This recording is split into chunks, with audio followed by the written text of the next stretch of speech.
ইতালির প্রধানমন্ত্রী জর্জিয়া মেলোনিকে ভারতের প্রধানমন্ত্রী নরেন্দ্র মোদীর চকলেট উপহার দেওয়া নিয়ে ঝড় উঠেছে নেট দুনিয়ায়। দুজনের নামের সাথে মিল রেখে ইতালি সফরে মেলোনিকে মেলোডি চকলেটের প্যাকেট উপহার দেন মোদী।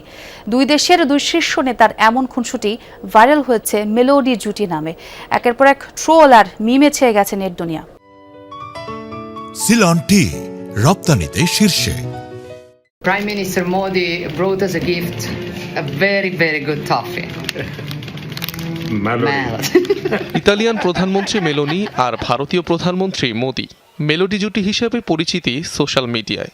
নামের আদ্য ও শেষাংশ নিয়ে দুই ঘনিষ্ঠ বন্ধুর এমন নাম দিয়েছিলেন নেটিজেনরা। সেই নামের সাথে মিল রেখেই প্রিয় বন্ধু মেলোনিকে এবার মেলোডি চকলেট উপহার দিলেন মোদি। এই ঘটনা ঘিরে সামাজিক মাধ্যমগুলোতে নতুন করে আলোচনা এসেছে মেলোডি জুটি। মুহূর্তটির ভিডিও সোশ্যাল হ্যান্ডেল এক্সে পোস্ট করেন ইতালিয়ান প্রধানমন্ত্রী। সেখানেই ধরা পড়ে দুই বন্ধুর খুনসুটি। 5 দেশ সফরের শেষ পর্যায়ে ইতালিতে পৌঁছানোর পর ভারতের প্রধানমন্ত্রী মোদি ভাইরাল উপহারটি জর্জিয়া মেলোনিকে দেন। এদিকে মেলোডি জুটির খুনসুটির এই দৃশ্য যেন নেট দুনিয়ায় রীতিমতো ঝড় তুলেছে। মেলোডি মোদির হরেক রকমের ট্রল আর মিমে সয়লাভ ফেসবুক টুইটারের মতো মাধ্যমগুলো। ইউরোপের অন্যান্য অনেক দেশের মতো ইতালি এবং ভারতকে গুরুত্বপূর্ণ অংশীদার বিবেচনা করা হয়।